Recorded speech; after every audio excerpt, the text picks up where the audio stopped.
हाँ जी डॉक्टर साहब, कहाँ चले गए?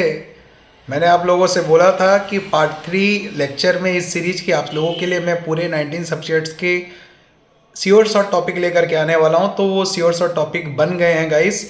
5 टॉपिक मैं आपको बता रहा हूं, फार्मा में करके जाओ, एफएमजी में वहां से क्वेश्चन 200% आएगा। अच्छा, अगर कुछ नहीं पढ़ पा रहे हो तो मैंने जितना 231 जो श्योर शॉर्ट टॉपिक दिया है, ये 231 में पूरे 19 सब्जेक्ट के आपके सारे इंपॉर्टेंट टॉपिक्स मैंने कवर कर दिया। इंपॉर्टेंट तो बहुत है, लेकिन मैंने इंपॉर्टेंट के भी इंपॉर्टेंट जो टॉपिक्स है उसको यहाँ पर कवर किया है, जो एग्जाम में पूरा हमको लग रहा है कि पूरा आना ही आना है और आपको भर भर के वहां से क्वेश्चन मिलने वाला है। तो इस चीज को आप लोगों को ध्यान में रखना है। यहाँ मजे की बात बोलना चाहूंगा, ये श्योर शॉर्ट है आपका, एकदम एकदम श्योर शॉर्ट। ट्यूमर मार्कर्स एक क्वेश्चन पक्का आता है, ठीक है। और समझ नहीं आ रहा तो क्या छोड़ दोगे क्या?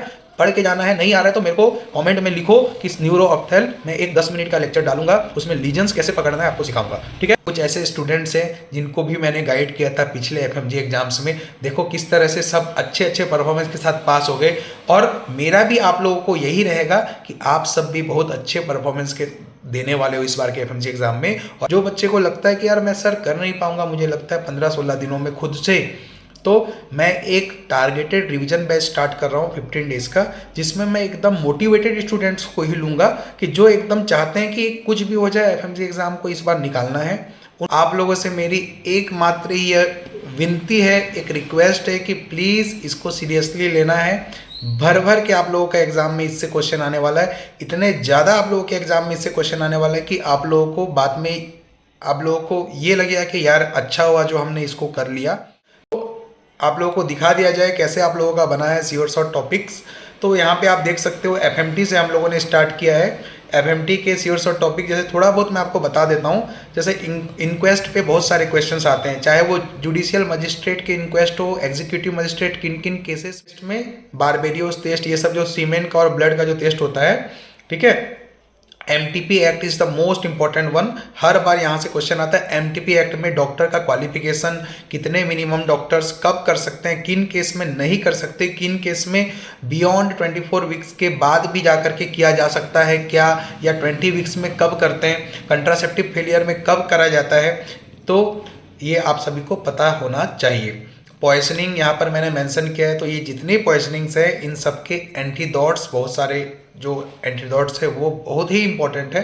तो इस प्रकार से मैंने एफएमटी, फिर आप देख सकते हो पीडियाट्रिक्स में, इसके बाद ओबीजीवाई गायनेक का पूरा यहाँ पर सारे इंपॉर्टेंट टॉपिक्स आप लोगों के लिए बना दिया है, चाहे वो पीसीओएस हो, चाहे एबॉर्शन के टाइप्स हो, ठीक है, या फिर अपना मोलर प्रेगनेंसी हो, या फिर ओवेरियन ट्यूमर के जो टाइप्स है ये बहुत इंपॉर्टेंट है, ठीक है। उसके बाद सर्विकल कैंसर का स्टेजिंग सबसे इंपॉर्टेंट है, ये याद रखना है। और आजकल फिजियोलॉजिकल जो साइंस है, हिगार साइन, चार्विक, ऑसलेंडर, गुडवेल, ये सब बहुत ज़्यादा पूछा जा रहा है। तो आप लोगों को मैंने जितना बताया है ना यार, उतना ढंग से कर लो। मैं अब बोल रहा हूँ, मैं अपना आप लोगों को एक चीज़ यहाँ पर बोलना चाहूँगा, मैं कोई भी काम आप लोगों का ये जो बनाया हूँ श्योर शॉर्ट टॉपिक्स, ये ऐसी आंख बंद करके कुछ भी डाल दिए और कुछ भी बना दिए, ऐसा नहीं है। पिछले 2-3 दिनों से मैं हार्डवर्क करके अपना जो एक्सपीरियंस है उसके बिहाफ पर मैंने आप लोगों के लिए ये श्योर शॉर्ट टॉपिक्स बनाए हैं। मैं चाहता हूँ आप सभी इसके थ्रू अपना जो गो थ्रू करें इसके थ्रू, और आप लोगों को मैं गारंटी बोल रहा हूँ कि ये आपको इतना ज़्यादा फ्रूटफुल होने वाला है, इसका रिवीजन करने से सारे टॉपिक्स आपके कवर हो जाएंगे और धड़ाधड़ आपके एग्जाम में क्वेश्चंस बन पाएंगे, ठीक है। अब डर्मा में हम लोग देख लेते हैं। डर्मा का मैंने पूरा बना दिया है, ठीक है। सिफिलिस टाइप, सेकेंडरी सिफिलिस का बहुत क्वेश्चन आता है। देन साइकियाट्री में एक चीज़ मैंने यहाँ पे क्या किया है, जो फार्मा का एंटी डिप्रेसेंट, एंटी साइकोटिक जो ड्रग्स है बाइपोलर डिसऑर्डर्स का, या फिर कुछ भी तुम जैसे बोल दो, जो फार्मा में मतलब ये है, मतलब दोनों में कॉमन है, तो उसको मैंने यहाँ दे दिया है। ऐसे ही मैंने एनेस्थीसिया के साथ भी क्या किया है, जनरल एनेस्थीसिया, लोकल एनेस्थीसिया, इसके जो क्वेश्चंस है उसको मैंने एनेस्थीसिया में डाल दिया है। तो फार्मा में हमने डबल डबल उसको नहीं दिया है। अब साइकियाट्री में मैंने इसी तरह से बना दिया है श्योर शॉर्ट टॉपिक आप लोगों का। ऑर्थो में बोन ट्यूमर को अच्छे से करके जाना, एक क्वेश्चन आपका 200% आना ही आना है। बोन ट्यूमर वाला टॉपिक सबसे इंपॉर्टेंट है। और name fracture, Monteggia, Galeazzi, Smith, Colles बहुत इंपॉर्टेंट है, ठीक है। और रिकेट्स, पेजेट्स डिजीज, उसका skull findings and all, cotton wool skull जो दिखता है, ठीक है। और एनेस्थीसिया का यहाँ पर अभी देखा जा रहा है कि पिछले कुछ अटेम्प्ट से कीटामीन पर क्वेश्चन आता ही है, चाहे कंट्राइंडिकेशन हो चाहे इंडिकेशन हो। बच्चों में क्या देंगे, अस्थमेटिक पेशेंट में क्या बेस्ट रहेगा अस्थमेटिक में, और हाइपरटेंसिव पेशेंट में क्या नहीं देना है। ये सारा चीज़ पूछता है केटामिन के हिसाब से। पिन इंडेक्स तो बहुत हो गया, ऐसा नहीं पूछ रहा है, फिर भी कर सकते हो। हाँ, पिछले कुछ एग्जाम से एएसए क्लासिफिकेशन और मलम पट्टी पर क्वेश्चन आया हुआ है। इसके अलावा यहाँ पर अपना chest compression, basic life support, ये थोड़ा सा अच्छे से करना है, और एक एडवांस कार्डियक लाइफ सपोर्ट भी आप देख सकते हो। वेंचुरी मास्क पर क्वेश्चन आ रहा था। पीएसएम में मैंने पूरा आप लोगों को अच्छे से बना दिया है। अगर बात करें पीएसएम के एकदम श्योर शॉट वाला, कोहॉर्ट केस कंट्रोल में से एक क्वेश्चन लिख लो, 100% आएगा आपके एग्जाम में। नेशनल इम्यूनाइजेशन शेड्यूल से दूसरा आपका श्योर शॉट क्वेश्चन, एकदम श्योर शॉट जो बोल रहा हूँ। उसके बाद level of prevention, primordial, primary, secondary, tertiary, यहाँ से भी एक तीसरा श्योर शॉट क्वेश्चन आप लोगों का। उसके बाद आपका नेक्स्ट जो है फूड अडल्ट्रेशन से fourth one sure shot topic यहाँ पर। उसके बाद फिफ्थ वन जो आपका यहाँ पे है, मैं आपको बता देता हूँ, जो ये वेक्टर है, हार्ड टिक, सॉफ्ट टिक्स, लाउस, ये जो है सैंड फ्लाई, ये कौन से डिजीज करते हैं, ठीक है। इसके बाद आपका bags, BMW, biomedical waste management का, येलो बैग, ब्लू बैग, ठीक है, तो वाइट बैग, ये ब्लैक बैग, ठीक है, ये किस में यूज होता है। ऑक्यूपेशनल लंग डिजीज, ठीक है, ऑक्यूपेशनल लंग डिजीज बहुत इंपॉर्टेंट है। एस्बेस्टोसिस, जितना भी है, एंथ्रेक्स वाला, एस्बेस्टस है, सिलिकोसिस, बिसिनोसिस, सब कुछ इंपॉर्टेंट है। इससे एक क्वेश्चन आएगा ही आएगा। न्यूमेरिकल्स के लिए मैं आप लोगों को बोलना चाहूँगा गाइस, यूट्यूब में आप लोगों के लिए एकदम सरल तरीके से बच्चे लोगों को जैसे पढ़ाते हैं, मैंने 3 न्यूमेरिकल्स के वीडियोस डाले हुए हैं, जिसमें टोटल एफएमजी में जितने न्यूमेरिकल्स आते हैं, चाहे वो एफएमटी से हो, चाहे वो सर्जरी से हो, चाहे वो पीडिया से हो, डिहाइड्रेशन का, फ्लूइड कैलकुलेशन और मेंटेनेंस ट्रीटमेंट वाला, चाहे वो पीएसएम की हो, मात्र 40 मिनट में पूरे न्यूमेरिकल्स फॉर्मूला के साथ मैंने कवर किया है। तो न्यूमेरिकल्स को वहाँ से करना है आपको। 3 क्वेश्चंस मिनिमम हम एक्सपेक्ट कर रहे हैं पीएसएम में न्यूमेरिकल्स वाले, ठीक है। अब आ जाओ, पीएसएम हो गया, रेडियो हो गया। भाई रेडियो में जितना मैंने साइन डाला हुआ है ना, ये साइन को फटाफट एक बार देख लेना है, भर के क्वेश्चन यहीं से आना है। और बेसिक सीटी एमआरआई में डिफरेंस आपको आना चाहिए, ब्रेन का आपको सीटी एमआरआई देखना आना चाहिए, डिफरेंट पार्ट्स, ठीक है। अब पैथोलॉजी में आ जाओ। पैथोलॉजी में एकदम श्योर शॉट मैंने जो क्वेश्चन है यहाँ पे डाल दिया है आपका। देखो कितना बड़ा बड़ा सब्जेक्ट है, लेकिन उसमें से मैंने बहुत कम डाला है, लेकिन ऐसा चीज़ डाला है, ऐसा टॉपिक्स डाला है जो एकदम रॉक सॉलिड है, जो आना ही आना है। अब जैसे कि पैथोलॉजी में बात करें कि भाई हर बार क्या क्वेश्चन आता है, मेंडेलियन डिसऑर्डर का एक एग्जांपल तो हर बार आता ही है। इन सिंड्रोम्स वाला part, Down's, Klinefelter, Turner, Patau, Edward में से एक आता ही आता है, डी जॉर्ज सिंड्रोम। इनमें से एक क्वेश्चन देखना, 1 से 2 क्वेश्चन एग्जाम में आता ही है। हाइपर सेंसिटिविटी का टाइप्स पर क्वेश्चन अभी नहीं आ रहा है। एमाइलोडोसिस, डिफरेंट टाइप का एमाइलोडोसिस पर क्वेश्चन आता है। एक यहाँ मजे की बात बोलना चाहूँगा, ये श्योर शॉट है आपका, एकदम श्योर शॉट। ट्यूमर मार्कर्स एक क्वेश्चन पक्का आता है, ठीक है। और iron deficiency anaemia, anaemia of chronic disease और सिड्रोब्लास्टिक एनीमिया का सीरम फेरेटिन और टीआईबीसी, और जितना भी 3-4 जो पैरामीटर्स है मैंने जो लिख दिया है ट्रांसपेरिन का, किस में बढ़ेगा किस में कमेगा, ये आपको पूछता है कि कौन सा बढ़ेगा, एक्सेप्ट, ठीक है। इसके बाद मल्टीपल माइलोमा बहुत इंपॉर्टेंट है। ल्यूकेमियास में तो एक क्वेश्चन बनेगा ही बनेगा आप लोगों का, ठीक है। और CNS tumour, my dear friends, 200% एक क्वेश्चन आपका ये 4-5 ट्यूमर में से आएगा, लिख करके रख ले लो, ठीक है। इसके बाद अगर बात करें, ये जो मैंने लिखा है पीएसजीएन लिखा हुआ है, Alport syndrome and Goodpasture syndrome, minimal change disease, ठीक है। और पोस्ट स्ट्रेप्टोकोकल जो मैंने लिख दिया है ग्लोमेरुलोनेफ्राइटिस, पीएसजीएन। भाई इनमें से नेफ्रोटिक सिंड्रोम में से एक क्वेश्चन आता ही आता है। लंग कैंसर से एक क्वेश्चन पक्का आपका आएगा पैथो में, लिख करके रख लो, ठीक है। एंड वास्कुलाइटिस वाला टॉपिक देखो, 8-9 तो मैंने ऐसे ही बता दिया कि यहाँ से क्वेश्चन आना ही आना है, मतलब पूरा फुल एंड फाइनल वाला है।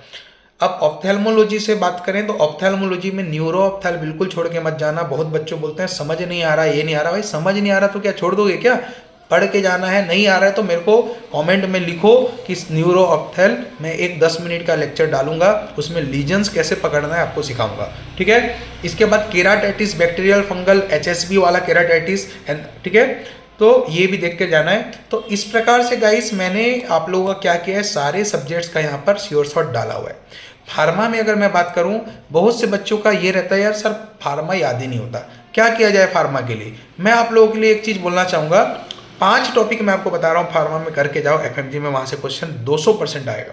कौन सा है 5 टॉपिक? पहला जो टॉपिक है आपका यहाँ पर डिसलिपिडेमिक्स, ठीक है, स्टार्टिन फाइब्रेट्स, ये जो टॉपिक है डिसलिपिडेमिक्स। सेकंड, गाउट से एक क्वेश्चन पक्का आएगा। डायूरेटिक थर्ड नंबर टॉपिक है। हेमाटोलॉजी में से फैक्टर 2A इनहिबिटर 2, उसके बाद 10A इनहिबिटर डायरेक्ट है कि क्या है ना। ओरल कौन सा है, इंजेक्शन के फॉर्म में कौन सा देंगे। इसके बाद एंटी एस्थमेटिक ड्रग्स, ये आपका चौथा श्योर शॉर्ट क्वेश्चन है। इसके बाद पांचवा, यहाँ पर मैं आपको बता रहा हूँ कि पांचवा जो श्योर शॉर्ट टॉपिक है anti arrhythmic drugs. Anti arrhythmic drugs तो गाइस फार्मा में तो पता है कि 5-6 क्वेश्चंस तो ऐसे हैं कि जो हर बार आएगा और आना ही है, तो उनको ढंग से करना। और कुछ मैंने इंपॉर्टेंट ड्रग्स यहाँ पे लिखा हुआ है, वो इंपॉर्टेंट जो ड्रग्स हैं, वो इंपॉर्टेंट ड्रग्स, सॉरी नीचे लिखा हुआ है इंपॉर्टेंट ड्रग्स का इनका इंडिकेशन एक बार आप लोग देख लोगे। ऑक्ट्रियोटाइड भी बहुत इंपॉर्टेंट है, ठीक है। और एंटी एपिलेप्टिक ड्रग से भी एक आता है हर बार, ठीक है। ईएनटी में भी ऐसे ही आपको करना है, ज़्यादा आपको टेंशन लेना नहीं है। जितना साइन बताया है, जितना मैंने जो बताया आपको उतना करना है। अब बायोकेमिस्ट्री की बात करें तो बायोकेमिस्ट्री में सारे रेट लिमिटिंग एंजाइम्स और लाइसोजोमल और ग्लाइकोजन स्टोरेज डिजीज आपको ढंग से देखना है। ईटीसी का इनहिबिटर्स आपको देखना है। एनआर्ट में भाई, इसमें मैंने जो आपको बोला एनआर्ट, सर्जरी, मेडिसिन, ये जो सब्जेक्ट है इसमें मैंने जितना जितना आपको बताया है भाई उतना उतना आप लोग को कर लेना है। माइक्रो में भी मैंने अच्छा खासा बताया हुआ है, 10-15 क्वेश्चन है, इतना कर लोगे आपके अच्छे से क्वेश्चन सॉल्व हो जाएंगे, ठीक है। और सर्जरी का भी मैंने इंपॉर्टेंट टॉपिक्स यहाँ पे बताया हुआ है। सर्जरी का भी आपको ये टॉपिक्स को मिनिमम करके जाना है ढंग से, ठीक है। और सर्जरी के बाद फिर मेडिसिन का भी मैंने इसी तरह से बता दिया है। तो आप लोग को अगर सर्जरी, मेडिसिन, एनाटॉमी और ये जो टॉपिक्स हैं फिजियोलॉजी, इनके खाली मैं जितना बता रहा हूँ कुछ नहीं पढ़ पा रहे हो तो एटलीस्ट इतना पढ़ के जाना, आपका ये सब्जेक्ट में बहुत बढ़िया परफॉर्मेंस हो जाएगा एफएमजी के पेपर में, ठीक है। फिजियोलॉजी का भी प्राइमरी सेकेंडरी रेस्पिरेटरी फेलियर हो गया, और जो एक्टिव ट्रांसपोर्ट हो गया प्राइमरी सेकेंडरी, और सिंड्रोम्स हो गया, कॉन सिंड्रोम, कुशिंग सिंड्रोम, ठीक है। और यहाँ पर ये एक चीज़ देख लेना, नर्व का फिजियोलॉजी हर बार आ रहा है क्वेश्चन से, सॉरी मसल फिजियोलॉजी, और अपना हीमोग्लोबिन ऑक्सीजन डिसोसिएशन कर्व पर क्वेश्चन आ रहा है। तो इस तरह से गाइस मैंने आप लोगों का पूरा 19 सब्जेक्ट को, आप लोग देखो कितने अच्छे से हम लोगों ने 19 सब्जेक्ट्स को यहाँ पर कवर कर लिया। आप अगर देखोगे तो आप लोगों को मैंने एक प्रॉपर टाइम टेबल भी दिया था कि इसके अकॉर्डिंग आपने को पढ़ाई करना है। अब आप खुद सोचो, आपको 15-15, 20-20 टॉपिक के लिए यहाँ पर एक एक दिन मिल रहा है। आपको क्या करना है, श्योर शॉर्ट टॉपिक देख लेना है, फिर समय बच गया तो उस सब्जेक्ट का पीवाईक्यूज देख लेना है, या फिर आप अगर अपने नोट्स को रिवाइज कर रहे हो तो नोट्स को रिवाइज करो, और उसके बाद मैंने जो श्योर शॉर्ट टॉपिक दिया उसको देखो कि वो आपने कवर किया है या नहीं, और आपको जो करना है आप कर सकते हो उसके अकॉर्डिंग। जिसको ऐसा लग रहा है कि भाई मैं कुछ भी नहीं पढ़ पा रहा, उससे अच्छा अगर कुछ नहीं पढ़ पा रहे हो तो मैंने जितना 231 जो श्योर शॉर्ट टॉपिक दिया है, ये 231 में पूरे 19 सब्जेक्ट के आपके सारे इंपॉर्टेंट टॉपिक्स मैंने कवर कर दिया। इंपॉर्टेंट तो बहुत है, लेकिन मैंने इंपॉर्टेंट के भी इंपॉर्टेंट जो टॉपिक्स है उसको यहाँ पर कवर किया है, जो एग्जाम में पूरा हमको लग रहा है कि पूरा आना ही आना है और आपको भर भर के वहाँ से क्वेश्चंस मिलने वाला है। तो इस चीज़ को आप लोगों को ध्यान में रखना है, ठीक है। तो यहाँ पे हम लोगों ने क्या किया, इस तरह से पूरा हम लोगों ने यहाँ पर कवर कर लिया। अब एक चीज़ यही बोलना चाहूँगा, ये जो बच्चे को लगता है कि यार मैं सर कर नहीं पाऊँगा, मुझे लगता है 15-16 दिनों में खुद से, तो मैं एक टारगेटेड रिवीजन बैच स्टार्ट कर रहा हूँ 15 डेज़ का, जिसमें मैं एकदम मोटिवेटेड स्टूडेंट्स को ही लूँगा कि जो एकदम चाहते हैं कि कुछ भी हो जाए एफएमजी एग्ज़ाम को इस बार निकालना है। कुछ ऐसे स्टूडेंट्स हैं जिनको भी मैंने गाइड किया था पिछले एफएमजी एग्जाम्स में, देखो किस तरह से सब अच्छे अच्छे परफॉर्मेंस के साथ पास हो गए। और मेरा भी आप लोगों को यही रहेगा कि आप सब भी बहुत अच्छे परफॉर्मेंस के देने वाले हो इस बार के एफएमजी एग्जाम में। और इन जितने भी स्माइली फेसेस यहाँ पे दिख रहे हैं हम लोगों को, आप लोगों का भी फोटो ऐसे यहाँ पे मैं लगाऊं, आप सब पास हो, यही मेरा आप लोगों के लिए न्यू ईयर का गिफ्ट है। और आप सभी पढ़ते जाओ, आगे बढ़ते जाओ, लाइफ में ऐसे हर्डल्स आएंगे और इसको अपने को ओवरकम करना है, डरना नहीं है, रुकना नहीं है। एक और इम्पोर्टेंट चीज़ यहाँ बोलना चाहूँगा, उन बच्चों को मैं एक प्रॉपर वे में 15 दिन में जो बेस्ट से बेस्ट जो कमांडर ट्रेनिंग होता है वो देंगे हम, ताकि उनका एग्ज़ाम निकल जाए। और पूरा एक प्रॉपर स्ट्रैटेजी के बिहाफ पे कि क्या इंपॉर्टेंट चीज़ है, कैसा करना है, कैसे टिकल करना है, सबको हम उसी में करवाने वाले हैं। तो 2 जनवरी से हम लोगों का वो टारगेटेड रिवीजन बैच स्टार्ट हो रहा है। 15 डेज़ का प्रोग्राम है, पूरा सब कुछ कवर हो जाएगा, ठीक है। और इसके हिसाब से आप लोगों को जो श्योर शॉर्ट मैंने दिया है, इसमें काफ़ी मेहनत लगी है यार, बहुत मेहनत लगी है, बहुत कुछ सोच करके बनाया गया है। आप सभी से यही उम्मीद रहेगी कि प्लीज़ आप सभी इसको फॉलो करें और इसको अच्छे से पढ़ाई करें और एग्ज़ाम में बेस्ट से बेस्ट अपना परफॉर्मेंस दे करके आए। एंड उसी होप के साथ इस वीडियो को यहाँ पे एंड करता हूँ। और अगर आपको ऐसा लगता है कि न्यूरो ऑप्थेल्मोलॉजी आपको पढ़ाना है, आपको समझ नहीं आ रहा है, या ऐसा कोई भी टॉपिक कि आपको समझ में नहीं आ रहा, तो उस टॉपिक के लिए आप कमेंट बॉक्स में डाल सकते हो लिख करके। जिस टॉपिक के बारे में ज़्यादा क्वेरीज आएगा मैं उस पर छोटा शॉर्ट वीडियोस आपको बनाऊंगा जो आपको एग्जाम में स्कोर करने में हेल्पफुल हो। थैंक यू सो मच, और अपना प्यार इसी तरह से देते रहिए ताकि आप लोग के हेल्प के लिए आगे और भी इसी तरह का वीडियो मैं लेकर के आता रहूं। Thank you so much, God bless you, keep studying, keep hammering, all the very best.